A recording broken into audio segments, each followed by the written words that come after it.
السلام علیکم ورحمۃ اللہ وبرکاتہ نحمده ونصلی علی رسولہ الکریم اما بعد۔ حضرت انس ابن مالک رضی اللہ تعالی عنہ فرماتے ہیں کہ ایک شخص حضرت محمد صلی اللہ علیہ وسلم کی خدمت میں آیا اور عرض کیا کہ میں ایسے ڈراونے خواب دیکھتا ہوں کہ اسے دیکھنے کے بعد بیمار پڑ جاتا ہوں۔ آپ نے فرمایا، اچھے خواب اللہ کی جانب سے ہوتے ہیں اور برے خواب شیطان کی جانب سے ہوتے ہیں۔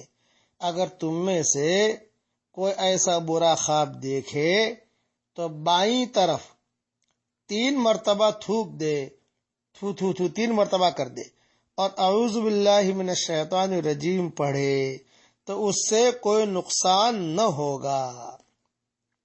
یہ حدیث مجمع البحار میں ہے، جلد 7 صفحہ 176۔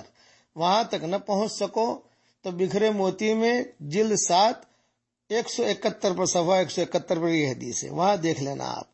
امام بخاری رحمۃ اللہ علیہ نے بھی ابو سلمہ اور ابو قتادہ کے متعلق بیان کیا کہ وہ خواب دیکھتے تو بیمار پڑ جاتے۔ یہ بھی بخاری جلد 2 میں ہے، صفحہ 1043 پر ہے۔ لہذا امام بخاری نے ابن سیرین کی روایت میں بیان کیا ہے کہ اگر ناپسندیدہ کوئی خواب دیکھے تو اٹھ جائے اور نماز پڑھے اور کسی سے بیان نہ کرے۔ یہ مین پوائنٹ ہے، اس کو خاص دھیان میں رکھنا۔ اچھا خواب دیکھے تو بھی سب کے سامنے ڈھول نہیں بجانا۔ اچھا خواب دیکھا تو صرف شوہر سے کہو، بیوی سے کہو، یا کوئی اچھے عالم سے کہو، یا اپنے پیر سے کہو، یہاں تک گنجائش ہے۔ لیکن صاحب پورے محلے میں ڈھول بجا رہے، میں نے یہ خواب دیکھا، میں نے یہ خواب دیکھا، تو اس میں حسد ہوگا، یاد رکھیے گا۔ اس لیے اچھا خواب بھی سب کو بیان نہیں کرنا، اور برا خواب تو کسی کے سامنے بیان کرنا ہی نہیں ہے۔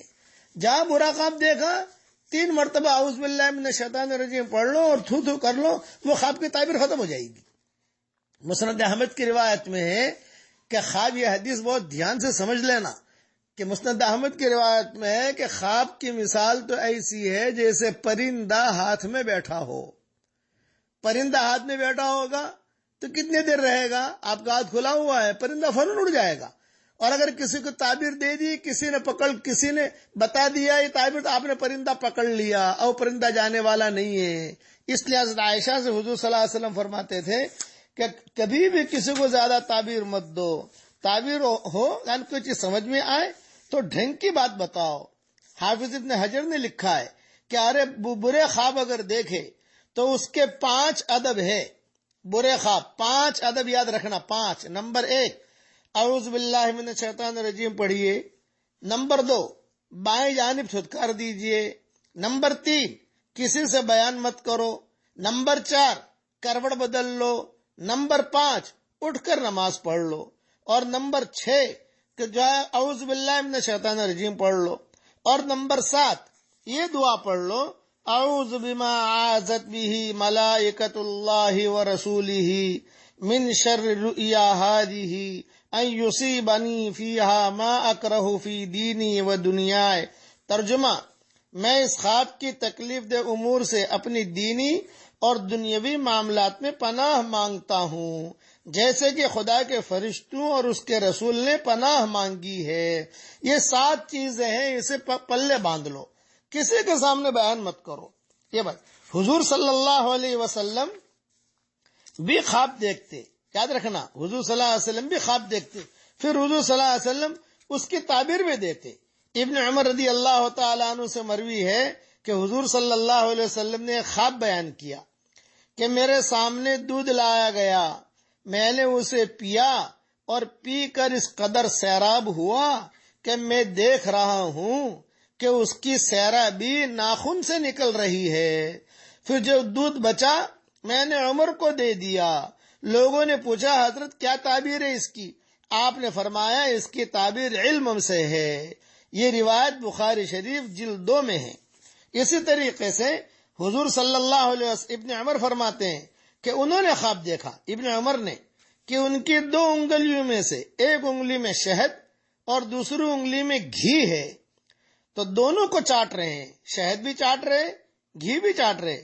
حضور صلی اللہ علیہ وسلم نے تعبیر دی، اگر تم زندہ رہے تو دو کتابیں یعنی تورات اور قرآن پڑھو گے، یعنی اس کے عالم ہوں گے۔ چنانچہ عبداللہ ابن عمر قرآن کے بھی عالم تھے، تورات کے بھی عالم تھے۔ یہ ابو یعلا میں ہے، سیرت کی کتاب ہے، جلد 7 صفحہ 410 پر۔ اور شہد اور گھی کی تعبیر علم اور بھلائی سے ہوتی ہے۔ بقیہ تفصیل انشاءاللہ کل عرض کروں گا۔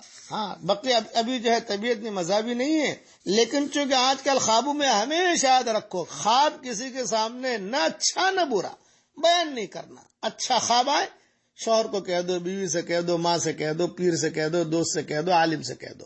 تعبیر لینی ہے کسی اچھے عالم کو پکڑیے، عام عالموں کو مت پکڑیے۔ آج کل یعنی اچھی تعبیر دینے والے بھی آج کل نہیں ہوتے، یہ بھی میں آپ کو بتا دوں۔ یہ تو مستقل ایک فن ہے، یہ مستقل ایک علم ہے جو اللہ تعالیٰ کسی کسی پر کھولتا ہے۔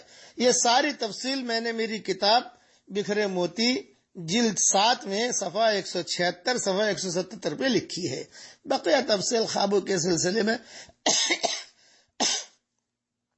کل انشاءاللہ عرض کروں گا۔ والسلام علیکم ورحمۃ اللہ۔